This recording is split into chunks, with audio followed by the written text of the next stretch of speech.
The organic market is it's about $50 billion in sales in the US, sales of organic products.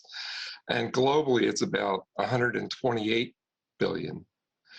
And just to give you some perspective, the size of the organic market has grown by 611% since 2000, from sales of 18 billion back then to 128 billion. So that's pretty significant growth in about 20 years. I mean, these are incredible numbers. So is the US the main source of the world's organic food, or where's most organic food coming from? Well, a lot of it's coming from the leading areas for organic production are Australia, as far as land, organic land. And a lot of that is pasture land, but also South America, like Argentina, and Europe also. Europe also supplies a lot of organic production, and the US does as well. Yeah. So then as we look at the time frame of the pandemic, what have we seen happen with demand for organic food? Demand has grown significantly during the pandemic. I've done some research. I tracked the markets for organic and non-genetically modified foods, and I found that the demand increased significantly during the pandemic.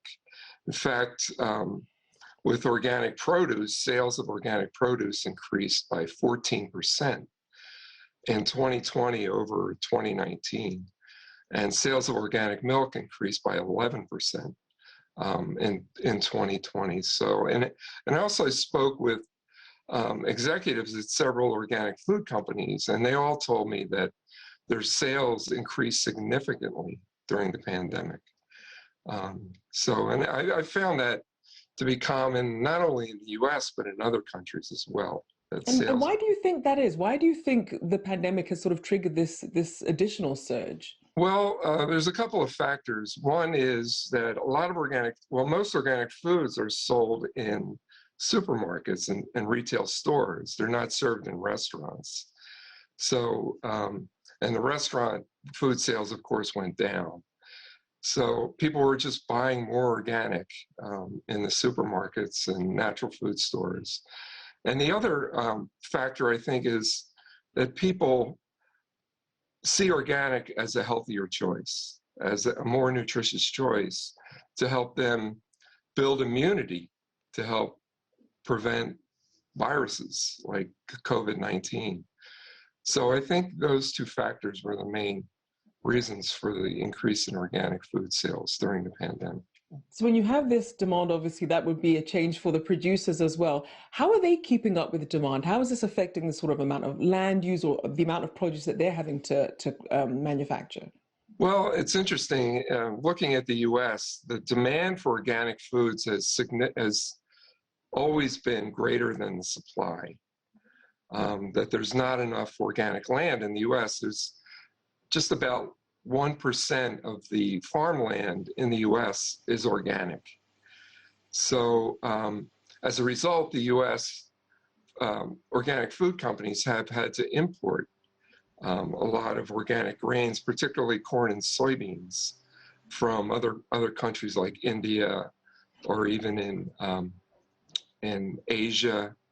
And these organic grains are mostly being used for feed, for animal feed, particularly for poultry, for chickens. There's a big demand for organic chicken. And so as a result, there's a big need for feed.